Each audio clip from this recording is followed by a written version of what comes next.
तर मित्रांनो फायनली एक इलायची चीज पडली, पण इथे ना शेणाचं गाठ. मित्रांनो आजच्या नवीन ब्लॉग मध्ये तुमचं सर्वांचं स्वागत. आता टाइम झालाय 11:01. आजच्याला मी जाणार आहे इंटरव्ह्यूला. तर बघू तिथे गेल्यावर काय होते. तिथं जर माझा गेला इन्सर्ट झाला ना मित्रांनो, मी आजच्याला डायरेक्ट घरी येणारच नाही. अख्खा दिवसभर आहे ना मी कुठं ना कुठं बसणार नाही तर काय. गेल्यावर पण असंच इंटरव्ह्यूला गेलो होतो, तिथे गेलो असला इन्सर्ट केला आई परत साखर दे. देवा काम होऊ दे. शंभो शिवशंकरा तुळशी माता सकाश ठेवा. पप्पाच्या बी पाया पडतो.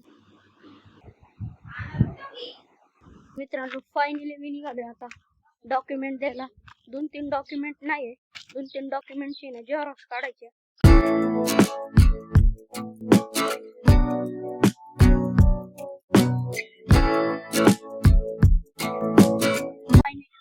आपल्याला ज्या ठिकाणी इंटरव्ह्यू द्यायचा आहे ना त्या ठिकाणी त्यांनी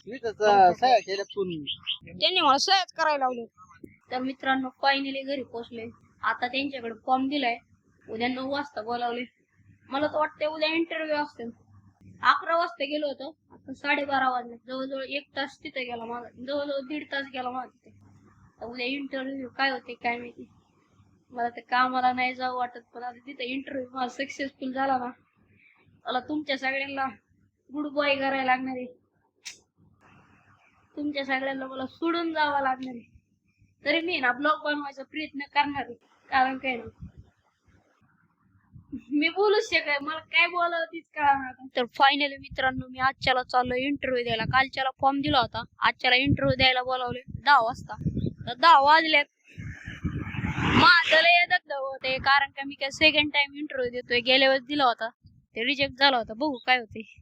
आता जर रिजेक्ट केलं ना परत मी त्या कंपनीचं तोंड पण नाही बघणार. चला काय होते बघू. मित्रांनो ज्या ठिकाणी इंटरव्ह्यू द्यायचा आहे ना त्या ठिकाणी इंटरव्ह्यू द्यायचा आहे.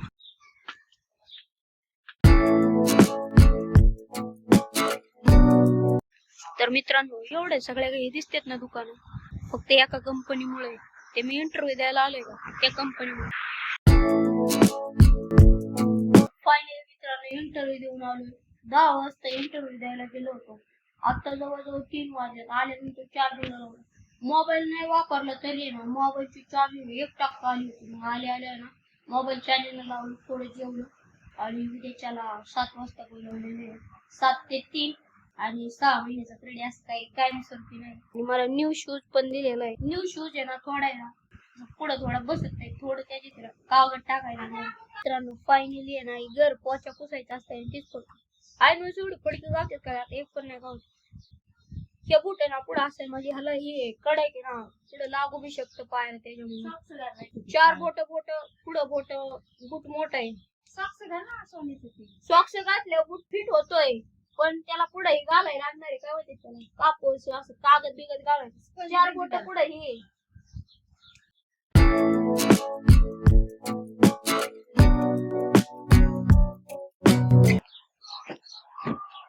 तर मित्रांनो फायनली बुट घालून ना जर पुढे ना कापड टाकल्यामुळे एकदम कम्फर्टेबल वाटते. आणि ना कंपनीत ना ह्याच्यापेक्षा असं पंच सारखं कापड असतं, तिथं टाकलं ना त्याच्यावर ऍक्शन अजून बेस्ट. तर मित्रांनो फायड बूट घातलेला चालायची सवय. इथं पुढे जरा लोखंडी वाटी असल्यामुळे ना चालायला जरा माझा तर काय निर्णय चालला माहिती का. जॉब आहे ना 6 महिन्याचा असेल ना, 6 महिन्यात मस्तपैकी एक कडक मोबाईल पण येणार आहे. मोबाईल पण येईल त्याच्यानंतर मी काही जॉब सोडून देणार. मग मोबाईल आला ना मस्त क्वालिटी ब्लॉग येते. 6 महिने काम आहे फक्त. 6 महिने घरी 6 महिने काम. असलं कुठं काम असते का. त्याच्यामुळे ना तिथं 6 महिनेच काम करणार. आणि ह्या बुटाची मला सवय नाही एवढी असला जड वाटते का नाही, कारण का तिथं स्टीलचं काम आहे ना. मग पुढं स्टीलचं वाटे आहे बुटाला. काही जणू काही लोखंडी वस्तू पडली ना तरी पायाला काय होणार नाही. त्या कंपनीत ना सेफ्टीच्या बाबतीत एवढं हे आहे का नाही.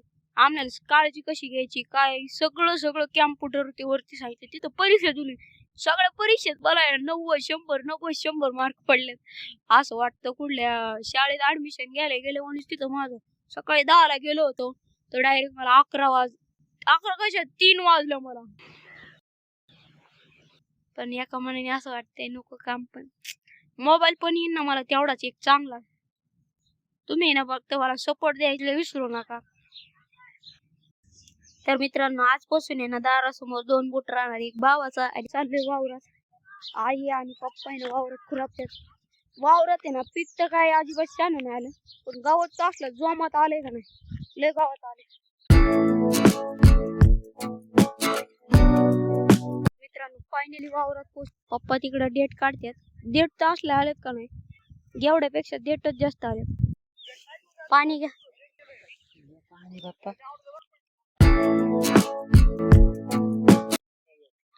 शितून हितवर नाही एवढ्या साऱ्या राहिल्यात. पप्पाच्या पलीकडून सगळ्या साऱ्या झाल्यात. डेट लय आले, कसलं डेट आलंय? मी सांगितलं होतं पण लय आलंय ती डेट.